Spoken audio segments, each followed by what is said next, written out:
1988 साली जेव्हा negotiable instrument act हा कायदा पास झाला त्यावेळेला त्या ऍक्ट नुसार जर एखाद्या व्यक्तीने एखाद्या दुसऱ्या व्यक्तीस चेक दिला, ज्याला आपण मराठीमध्ये धनादेश दिला म्हणतो, तो जर धनादेश वटला गेला नाही आणि तो न वटता जर परत आला आणि त्याबरोबर बँकेने त्याला जर इंटिमेशन दिली की पुरेशा पैशाच्या अभावी हा चेक न वटता परत पटलाय, तर त्यानंतर पहिली जबाबदारी चेक ज्याचा न वटलेला आहे त्याच्यावर अशी असते फिर्यादीवर की त्यांनी पहिल्यांदा इंटिमेशन बँकेकडून मिळाल्यानंतर 15 दिवसाच्या आत नोटीस पाठवायची.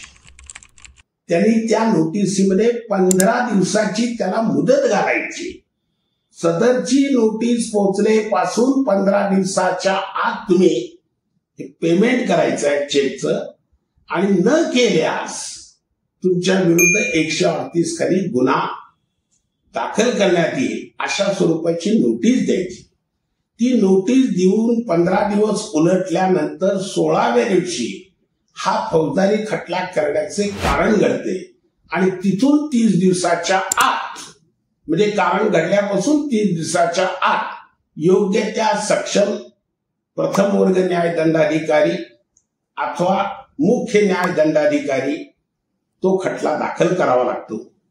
आणि तो खटला हा प्रायव्हेटच करावा लागतो, पोलिसांच्याकडे जाऊन चालत नाही. आणि तो खटला दाखल झाल्यानंतर तो खटला चालतो.